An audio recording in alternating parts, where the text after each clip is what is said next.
riêng tuống này xôm là pin ông bay hem đâu pan tu phang pe hen ô ina hi ka ma ding in riêng tuống hi mo cái mo ina sepa Philippines tàu pa pina pasien presence sunga ong puak a hi manina sepa Philip tunga jong lungdam ko hang ina thak ina hi bang ong organize homeless te tung lungdam ko pa ngai ma ina to zo chiang homeless te tunga lungdam ko kom mai na aman phal ke le homeless ten jong sai zo ding in ka ke siama sian boi tu sian boi tunga jong lungdam ko hangai ma gì không này phật leo trên tiểu xem nhiều thế drum không giống út na cái sát thấy đi hinon khôn lâu khát đi nghe ok ina tu ni hidan ina pai ni na cái áp penu tom sak ni na cái bel nâu to omom ding hilal ka hi manina siapa Philip den chiang ina nai tun bel na tol nga hen la nai som le khat chiang ama hun pe tau pa nin mo cái áp pen nai lang khong ina cắt sụp ni na no hang no youth conference hi na tu apen seminar dan pian ai chiang ina ni tak chiang bel zania is harmon sun zom ni na zania chiang na ngai u level Christian sermon tak hinai lo we zania chiang pen ethical sermon gam tat vai sermon hi na ai zong ina tu zan chiang ina pen bang hanga tua gam tat pen bang hanga gam tading a huai a hang pen kichian tak om keile a gam tat na pen Christian bang chini gen tamo zanita ka igen hem pe pen ong gam ta sak ding pasien in ilung tangong zo kulma ina tua pen ni tak chang gen ding hi manina ni ta ka zong nong mi sao lo dingu kingen no mangi zanita ka chiang tan bel biak na tom in zong gen thei phial ding chini si kan nei na chiang ai zong ina tua akingak na tua I huam pi pen to pa Jesu ni tak chang gen ding hi manina to zong nung pai kik ding ongen no minge ina Brisbane lamte ina puan lum khong sil la yuna Melbourne ading in bel alum ma hitai na January kha Brisbane a chial pi bola ka pai le a wun non lo kai ta ve barbecue was walk de ke kele ke jong kinet hei mai ding kai tam khan sunga AC sunga yom ke wong le khol tol ngeng mai ma ina Brisbane lamten bel tua khong ma vot asalwa to hanga sangam pakam kimbang puan lum tong kon chat ina aki hoi sakchi bai loi mo nu ngak te ama Brisbane lum lo hi man hi ta khajong gen nom hange ina hang no ki khileng ka chi dek le ki hang no sak nom lai kai chiang som li phanai loi chiang som li ma chiang pen hang no chini na som guk ma chiang pen failure ki chinai ke un chi mi pil khatin mo kum som guk ma chiang pen na athak ki pan thei lai na hi manina som guk ma chiang pen lo sap hinai lo hi mo e pen kilo sam sak bai luaina ni dang ina lai gel ding ka ki pat si lena sia house chin America scientist pa pen khak zelin aman ko neu la ya ta den honga zol lai so azele ma jin koi ina gam tom zinin hoi asak te khong aman ami te na ma thelo hang aman tua te lai khak pong mok zol lai dana to te ta den ang so azelin ken siam salwa kai jan lai ka gel chila hoi na sa hiam khakina hoi asak le magazine khonga publish dinga pian hoi asak ke le publish ngam loina to dan khonga hi na ama to kazol pasem tung tona ki ho sakina aman achila lai gel siam ke yung ka chile aman article thului thusun zahat na gel madongu lai gel siam ke yun ki chinai ke yunung chi eimi te pen hi nai loina siam lo ki chi khol mate vosom nai loina ki muang lo khol mo ina kum som guk na hi madongu pen failure in ki tuat nai ke yun lo samin ki tuat nai ke yun ki thak pat na ding hun tam piom lai hi chi khat na ding ina gen rom pa ngai mo ina hang no ki khileng akithak pat thei ding hileng ka hi ding thu ni le thum ongen nuam ina to zo chiang ina no lampan nung dot nok pe pe u dot na le don na hun hong ina mote to zo chiang ina Philip tunga pe ding hi hange lai siang tho zong sim se lo ding lot nga hong gen gap ding nge khat na ding ina a hang no ki kheleng to le post Christian society Australia hang hia hileng post Christianity chiang ina zanita kina hil chian kha ke ing ina tua India hong kolgam hong pen pre Christian ai ve a pi ne te pen Christian pi ne a state te pen Christian state a hi hang agam bup atam zo Christian hi lo mo i chianga kolgam banga 6% hong Christian India 2% Christian mo hi na ayom natte kabel tapi do itam ma hang agambu pakito mai cha tua te pen min mission fee lang ina missionary kon na ding gam mialung chila yo we ina kolgam India hong abel iki khan lo sang ma hang amau homial gam china missionary ang kwan som lai tua te pen pre Christian gam a hinai lo ki china to zo chiang ina Christian dom china Christian gam china nidang ina Europe hong tul khat edi zasagi kimpan hong in Europe hong amau Christian gam na suak to Europe USA UK Australia chi hong pen Christian gam Christian dom ki chi na ai zong ina post Christian ki chi na Christian gam hi hin tam zo Christian hin na pi na lungdam na thu zong za kim te khin na pi na hang pasian up na Christian biak na nusia to te pen post Christian ki chi mo leitung a pen tu ma kum som li la ina post Christian gam khat bebe komina to pen Russia gam hina to na ngon pen a experiment no Christianity de ilowa ong experiment no kum som ni songina agamu ki sel lua I chang 1991 komina Christian ong invite ki ko eve Christian gamang ki hong ki kun tuna tamzo Christian ong hi ki leo na Russia te zong ai zong ina tu ma kum som songina Christian anusia pen Europe UK le Australia mo America te bang bela mau 60% kong Christian hila ina phadom lai tun Europe hong pa pai leo chin atamzo 80 sita pasien lo ita mo a Australia zong atamzo pen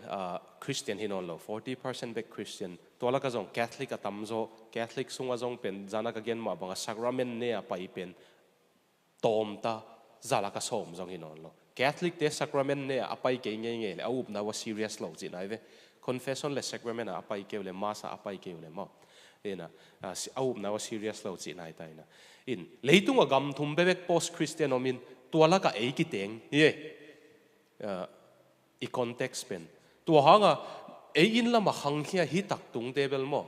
in lam lung sim vom la ye chianga ung effect mel lo di ai jong hilaya ong hang he lian te na en leo chin a value su pen e tong ki bang het lo ding thu pi sa ko pen amau asang ka pi ngia teu pen atam zo Christian ong hilo pa ma lam ding in nu mei pasal ki kal nu le nu pa le pa ki kal le na amu dan lim limu pen thupia sago values ki bang thailo lim di in tua bang muna ahang hia khathileng bang chin ka om tam chi ngai sun sunin tua te la ka tunai research tom ka sim le hi youth conference ading ina kalong simung khoi khama ma thu ma mai manina tua teng ong gen pi no mingina post Christian society a hang no te I boy pi pen thu thum china Barna research te le Pew research te na ong mu kya tu pen khat na loneliness hi gam moge khat tang kisa na lonely hu no tu komina ki vei pai koi lo yung pau veng a boring lo ya boring lo mo alam dang ma pen Christian biak na anut siat ki tu chianga nuam saloding suak ta ke ding ki sakule alam dang ma pen tua sa ga khat tang ki sakna tampi nei mo koi ve hi gam te na Australia le UK te na to lai ta ka aboi pi pen penu hang no te sunga drugs hilo loneliness ye khat tang ki sakna loneliness pen ada huai ma na pen ni khata zate za bung ni tep sanga lungsim chidam na ding in hoi lo zo chi 2 packet of cigarette tep sang mi lonely mi na hi le mi pong ban sanga li vei bang nanun tak na atom zok ding chan som che 4% nanun tak na atom zok ding ina hi gama pen bang hanga loneliness ongom hiam chile ni dang ina pasien sunga om homuna pasien be homuna sense of purpose pasien tung panina nun tak na ngim na nun tak na hiat na nei sak na khat ben neiuna ayang pasien ong nei no lo chiang wa to a hil hom pen om non lo wai chianga amau beka om amau tum taka om til teluna to le social media ong pai technology ong pai ta son son la ina to a research a hang no khat bangina gen kalung simung khoi khama ma ben bahanga lo kum som le li hi tu a pen bahanga lonely ka hiam chile ko hanga pen everybody is fake timoge mi khem pe kin nei khem ni social media ong mu penu ngayuna ayang when they get to know the real me ong ngai lo hi chi a ke tak tak penu ngai lo relationship pe pe pen messy ai ve khang no te na thei dingu relationship pe pe messy pasien to na ki zop na zong nuam den lo khading mo na na tu kha khun na nai nong hunom ding to za khata mi hing khat le khat nu pa ki it pen pen na chi teu zong mo khat ve ve akitot kha ku no ki khasiat sak kha ku nom ding ai ai hanga social media le Hollywood inung piak khiat dan pen na nop tuak loi chianga na hibel na thukim keu le jong research hi na kingai te mo dating khong ai ke le nu pa khong jong mo azi man ai ke apasal man Facebook Instagram khonga ung post mun lua to le kise pianu hi chi na hi chi kise pianu na mai sak na kinget ding la lem lian nai la wai chianga ki mai yet na dan pe na story khonga lom ne man khonga lom pa man khong koi photo chi toi chianga cái ấy mi tên Facebook cái in quan man hong ông tam post biển chứ chỉ biển cái tao về rồi mi sung social worker khát to ya Australia gama social worker khát to kỳ hậu vậy na man bang ông gen hiam xí lệ rồi mi te family case tam pi sai khá cái hi man in quan nu a case u atate to case as ji te to case tam pi ne anuam hello pi khong pen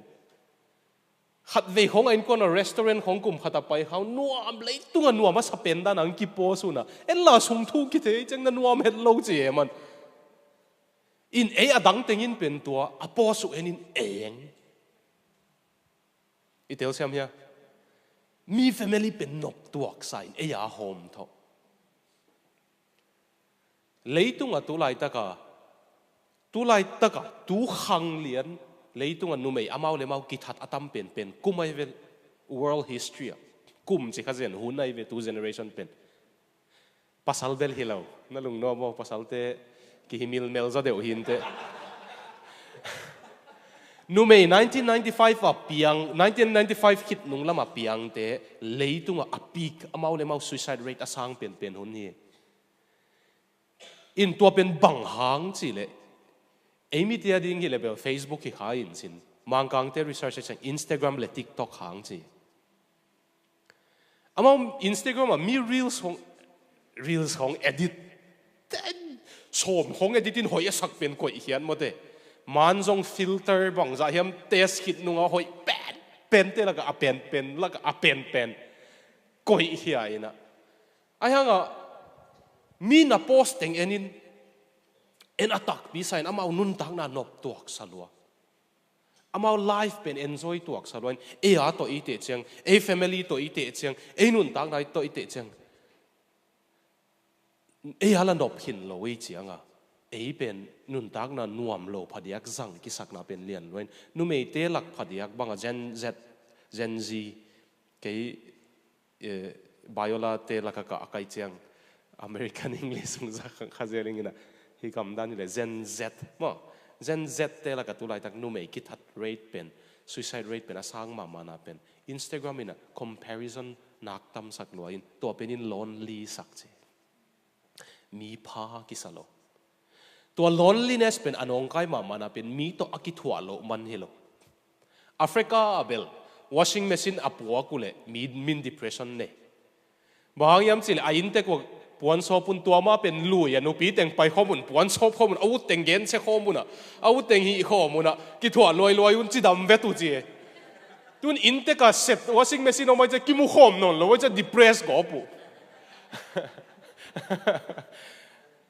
te i first generation te inule nanule na pate mo nanule na pate tu ma kain ma no hang no te no pi ching zo in pangun la mo ungen ngam lo hang mo azum manu hina first generation ten depression nak pi taka ne yo especially among the Chins and Zomi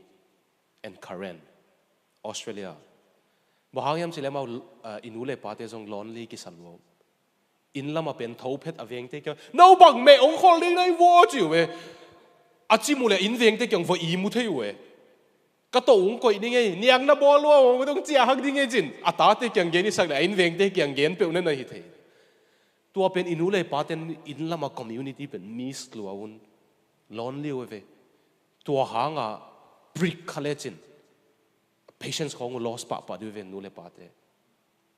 to e khang no te pen amateur zo I pan ko la yo tel siam zo amau no khang pen ong tel siam nge loading I'm sorry they just won't get it to just get sak som vet ke un la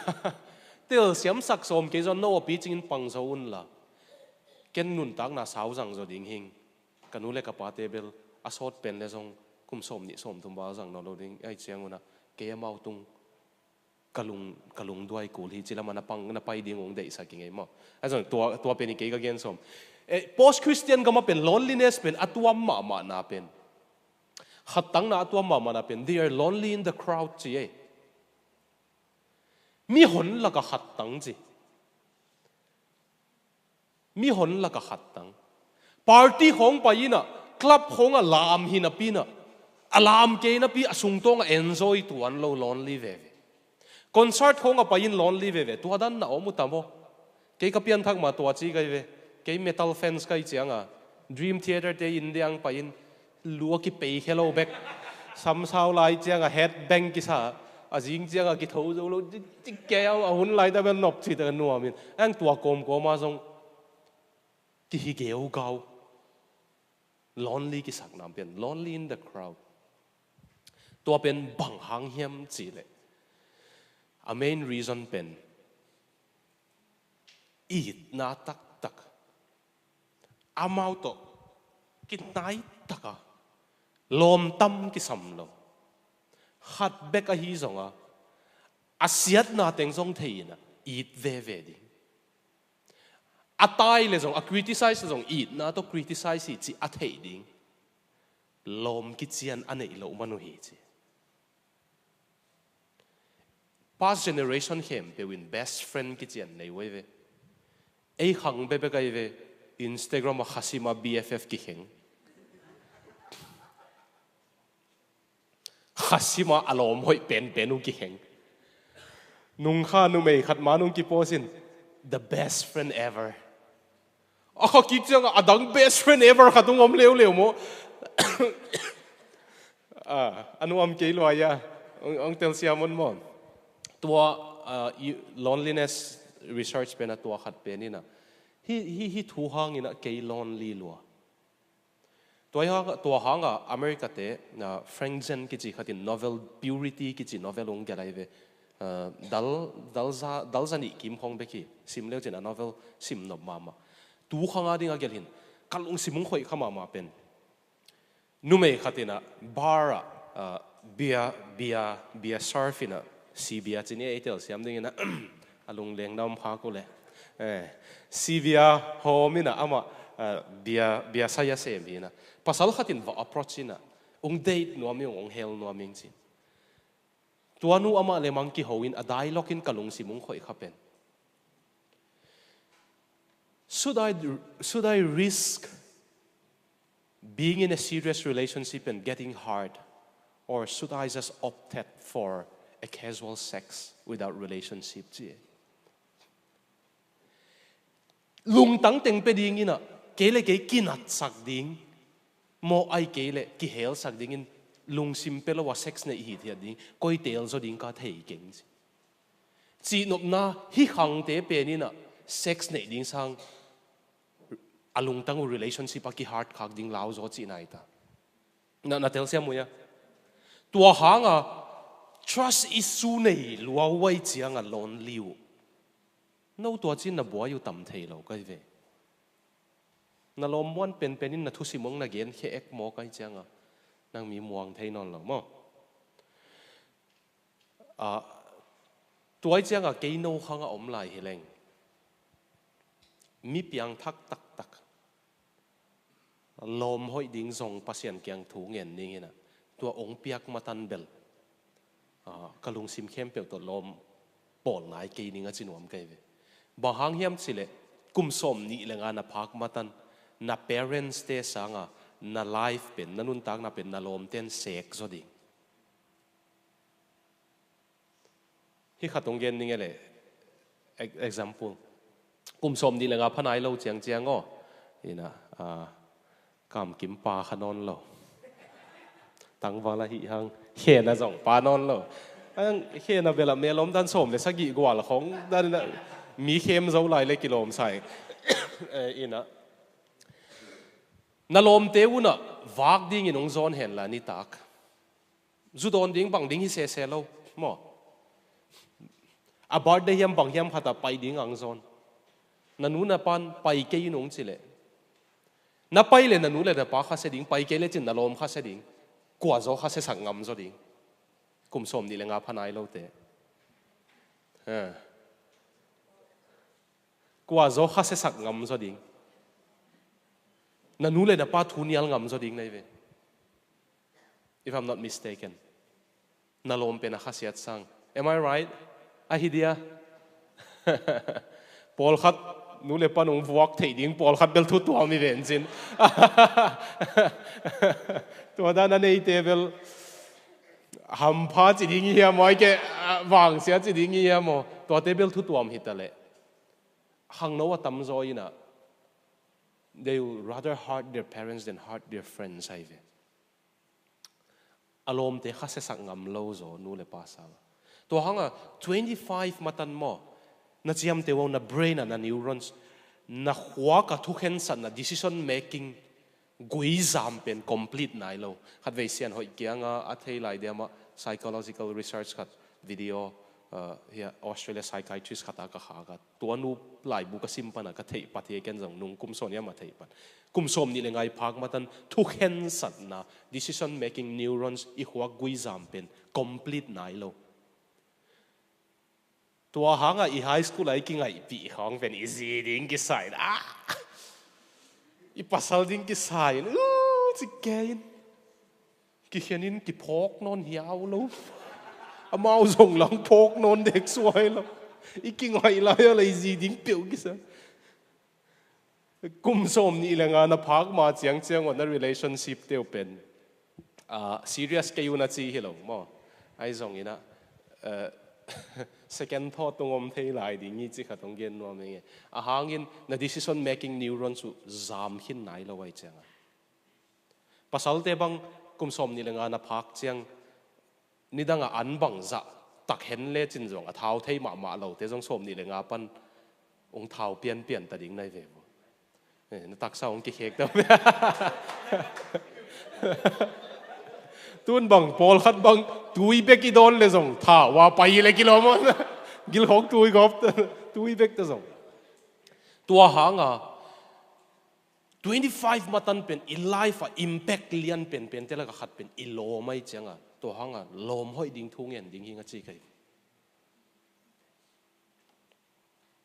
ka thei thak le kalom te ango bel hi ke ingina number 4 ka hi khak pen kalom hoi pen hang na hi mo kai ka ginat lo la ya ama to ki tho anom kai chang ama hi bang hi ziaw of course in sung nuam ka sak lo man bel hi in sung nuam loi che in sung nu le pa ki lai che in sung kian zoi lo mo in lom ki ngai zo achong in ilom te hi bang ki nom 25 matan kum som ni lenga na phak matan upen please be very wise in choosing your friends to hanga korin lai kha ka lom hoi loina ong se sak theya hi manina lom hoi polun lom ding tel na pen mo git lo na hi lo pil nai mo because like it or not they will influence you nang na lom te na huzap sang na lom te nang huzap za ding ai changa khat na thi no loneliness pandemic pen na zo ding dan u pen na worst la ong thei na strength la ong thei ong ngai ong yit ding na best secret zong ong kep sak ngam ding lom hoi thung nget pi thei ding Christian hoi na nei ding ong dei saking e ke ka pian thak zo zanita ka gen ding ka chile mangil khai nge na lop lua ka manuscript en non lo kha kai changa ka pian thak zo ken kum li khong lom nei lo ka lom lui ten ong ngai non lo ken jong la pel bol kai changa zui mok le ka mau hi teng ki hi ki khading ai changa ken pel bol amau jong lang khel bol ni tak chang jong gen pian ning ina ki khom bang ka pai changa nang bek piang thak ki sa na mo ang chi zel ai ni dang ki khom mi pai sun changa ki khom de pai lon bia kin kong alom te ta tu khom ma za tep ding a ki pai ai changa amau jong tua tut namun ma na tun ei lut suak tai changa nang bek kem lut ki sa ma ang chi zel ena lom ai hang lom ding thu ngen leo chin mo in ken to teng pan kalom ding thu ngen in pasien kalom hoi to Bible zoomers makai pi patang sem te hong ka best friend te ong pia mo khan sin te Peter te ong pia in ka zin ei ding a jong kei kanule ka pa ki khenai chang family hoi lo wai changa kanula kol gam mi ai changa lam ka in kwan pi nei lo wai changa ka pa lam te la kanu to ka pa ki khenai changa kei kyanga ong in tek theino lo kei kanu kyang om kai changa ong in tek ding tanu ding ong gam tang ding tam nei mel lo ayang ka Christian lom teng ong gam tang ai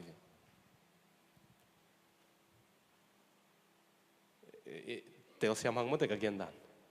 Christian friend mo ka mo pi nang mo pi teng ka Christian friend teng ai le ong yi veng le pa ma in kwan ding mat tom teng kan ung china za tawina om in kwan pi lam ka nei lo ai changa kalom Christian lom teng ka sisana ka kinai pi jong hi lo ka Christian friend teng in sisanung piak saku ong kep saku hi mo ka ye so Christian friend mo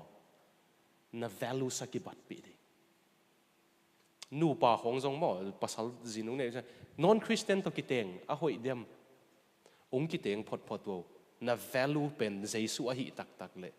na value ong ki crush ding in nuam thei nge lo di relationship bang huna nuam I value adang dang tengai ki I annek no pa ki bang ke phial jong ina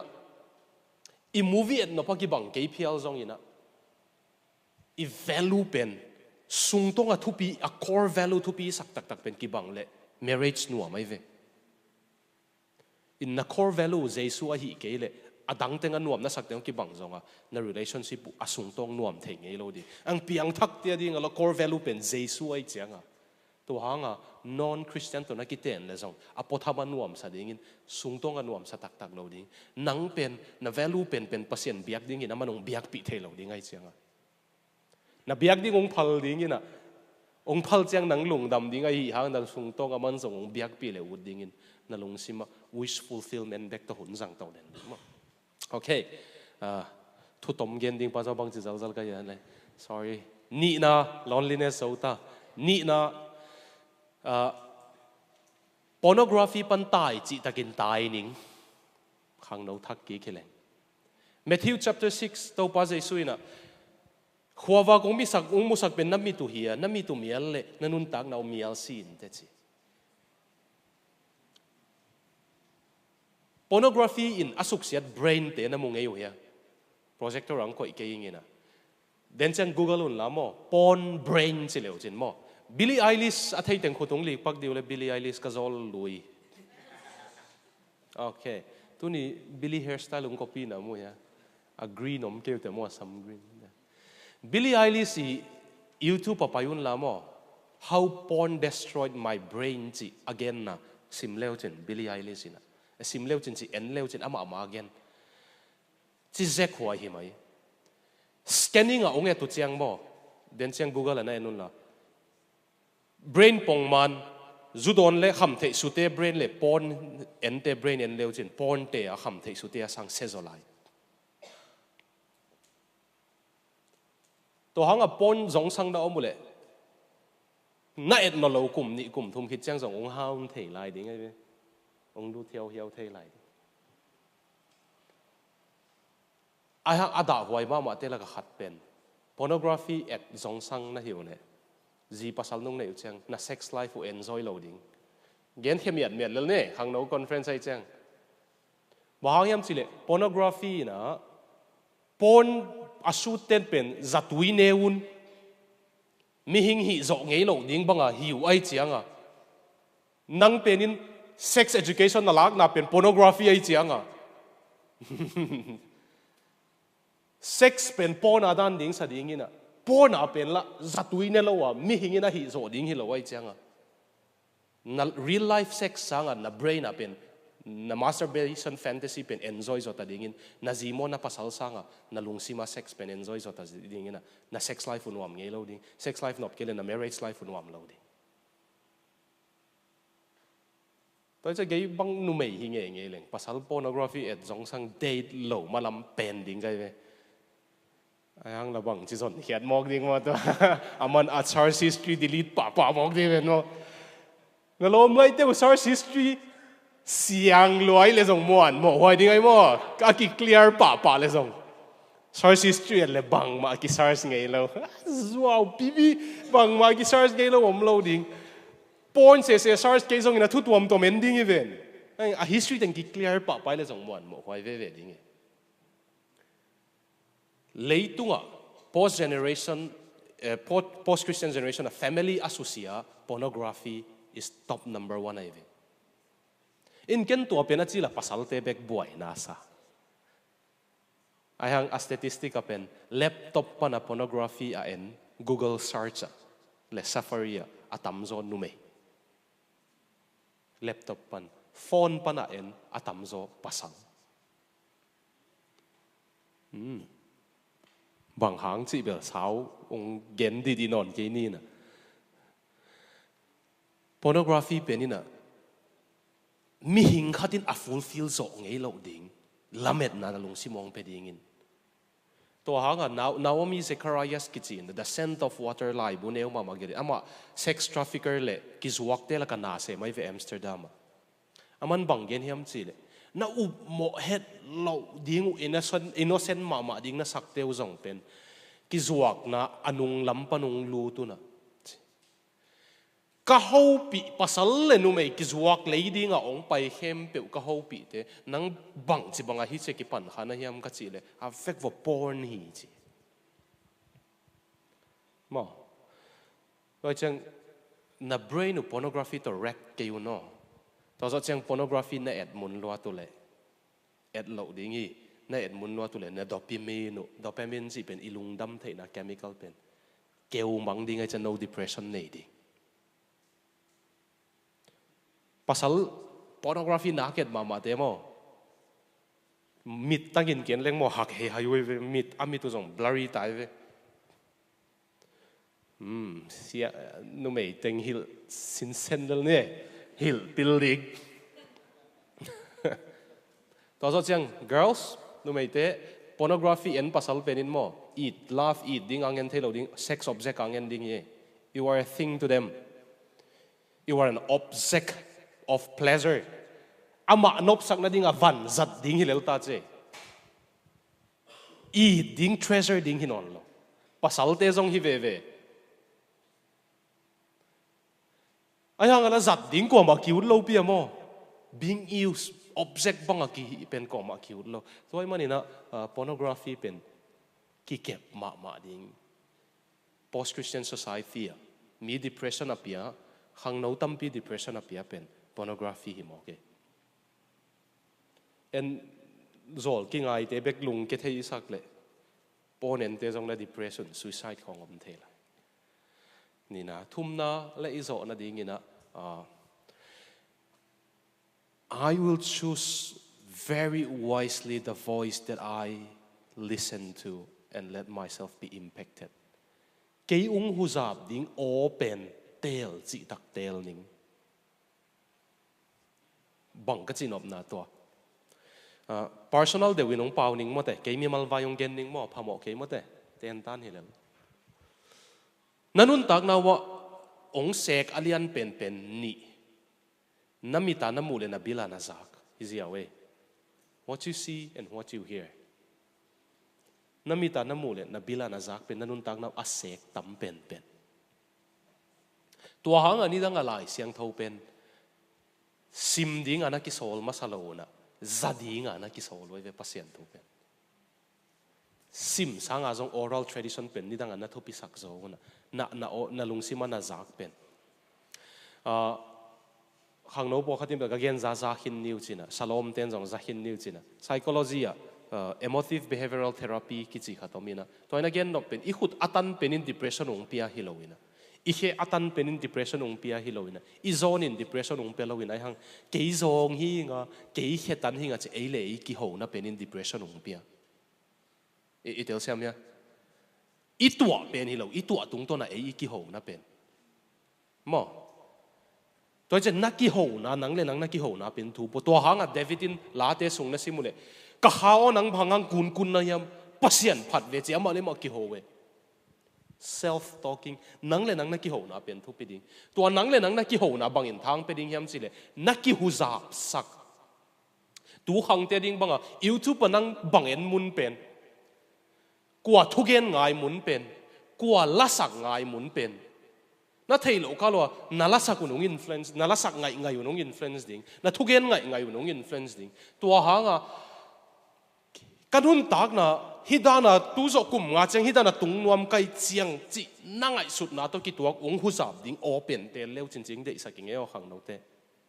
achila nop na sak ke zong ina tel phor a hoi na te na le telin la vong ngai le chin zong sang ding A metal music ngai kim lai praise and worship ngai vat bel nong kai tak cái stage tung a Lamb of God te hong cover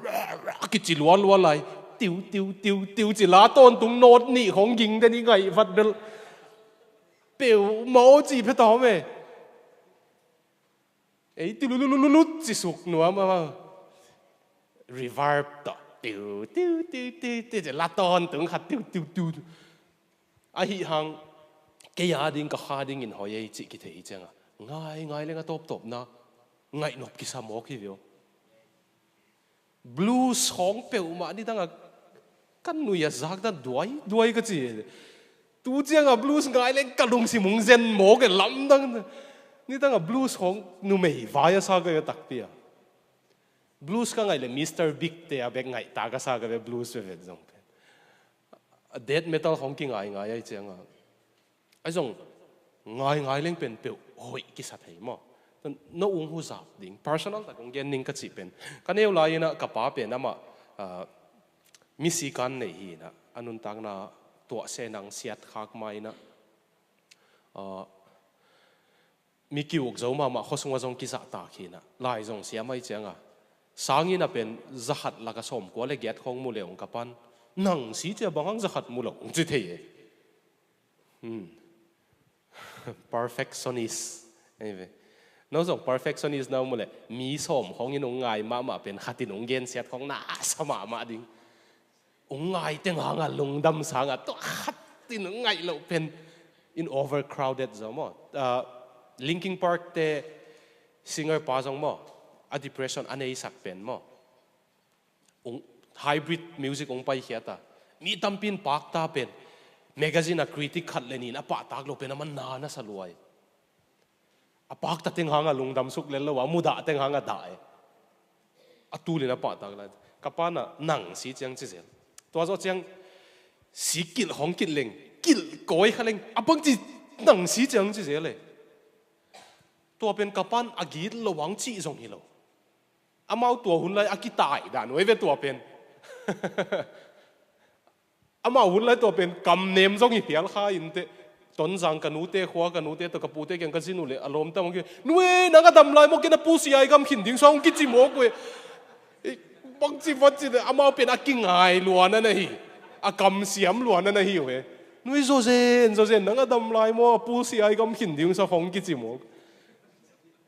cáiตัวกระปังกำมัลเป็นกระลงซิมาเกนวอมเดนี่นะคำเทียขาก็ข้อสมนับ4ก็ข้อสมกุกเวของข้อสมก็เว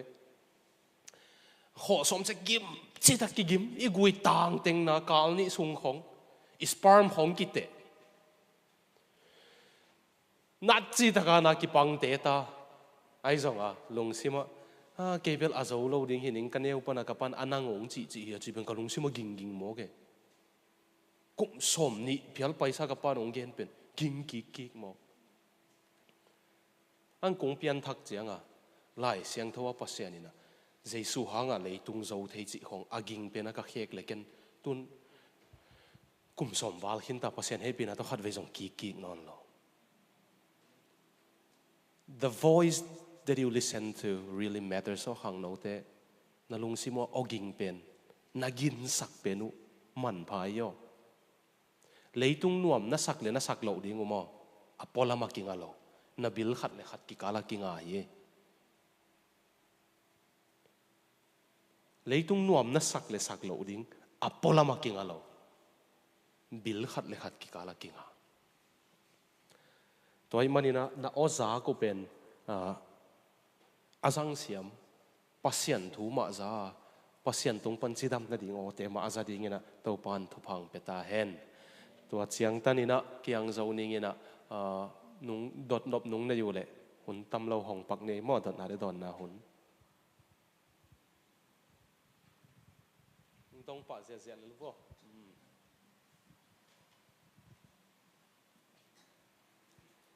ดดนบมาซีบุละ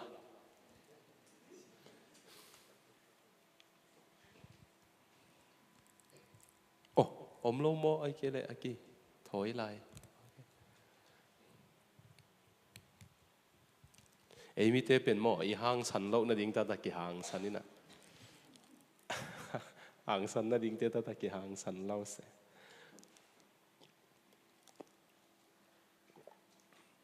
องดงโลนั่นอยู่เลยขาดตรงเกณฑ์หลายปังยังไงไอ้มิเตซุ่มกิเตโลมาไม่เจ้าขาดตรงเกณฑ์ปังยังไงไอ้สังอีลมน้ำดังเตหวินเดย์จอยต่ำก็เจียตัวนายเต็งสังกัมเตโตก็คิดทั่วเลยมาเอาส่งกิขอมเหล่าเลียงซุ่มส่งนัดตั้มมาเอานะนักกิเข้มสักเหล่าดิ้งข้าตัวองเห็นนวมปักยังไงซุ่มเป็นนิสิมเนกตอมดิ้งเลยอินซาบดิ้งมั้งอินซาบก็จีเจียงอินซาบเป็นโจเกนิงเจียนับบวยนอดเหล่าตันมั้งอินซาบเหล่าดิ้งก็จีเหล่าไอ้หังอินซาบเป็นโจเกยขันิงเจียนัดจีหมอนอดเหล่าตันเลยเนกดิ้งในเกยขันนี้เจนัดจีหมอนเหล่านัดจีหมอนอดเหล่าหิดนุงสุมินนัลุงดำนาใส่ขนอนเหล่ามิลเลียนนี่วาลในโตเลยจินจงนัลุงดำนาขังนอนตัวเราดิเดี๋ยวเสียไม่ก็เกี่ยนดันตุนBMW มอบางมอโตขัดมิลเลียนนี่มันขัดในเลยจินจงขักุกวาลนัลุงดำน้ำเราดิบางยามสิเลยอีเวนต์ขัดทางลุงดำนาหัวกินขักุกวาลเลนเราฮันนีมูนไปเตะจงนุ่งเจียคิดตัวอสอดเป็นเลยขักุกนัลุงดำน้ำขานดิฮอลิเดย์น่าจัดจงมั้งงาเบงานาไปจงมั้งน่าเฟรชมาเป็นอาสอดเป็นเล่ขัดถุมขานดิ่งสุมินลุงดำน่าใส่ยัยเวมีบอกขัดินสุมินลุงดำสักเทยเกจิลุงดำสักเทยมาไอ้จงสุมินลุงดำสักเป็นเนกดิ่งอินเอลนอลหุ่นสุมินเอเล็กลุงดำไม่เวไอ้หังเนกดิ่งตัวลุงหิมอนเราอินซาบดิ่งตัวลุงหิมอนเรานุ่งอมหุ่นเลียนเจียงสุมินน่ะลุงดำน่าใส่ขนอนเราดิ่งไล่ตันจงมั้งมาสเตอร์ของอิจอกคิดเจียงมั้งอะดีกรีเนี่ยสังตัวเกตเล่งตัวเต้นองค์พับลิสักตามอจิของไปตายนะมั้งอะไรตันของจงกิบวยโน่นคนลงอีลุงดำน่าเป็นองค์ตัวมาตาตัวมัน hi dan deu Australian dream ki chi na tampi holding in to sa cheng tol nga hi the ding tui pi kianga om hi thiat ding man ala ku le vuai ta sumbel nei na hang nuam sa zo non tuan lo tua lam del lo a pasien na lung na tai san khak ding ula wa kong gen hi yo lung hi mo ke leo chin a chiang tan khat se mun la pasien phok ve ve leo chin pasien nun tak nuam mong sa sak ve ve ding hi chi again nuam hi nge don't run after Australian dream, it's a lie. Okay. All right. Ong dong dot nop. Okay.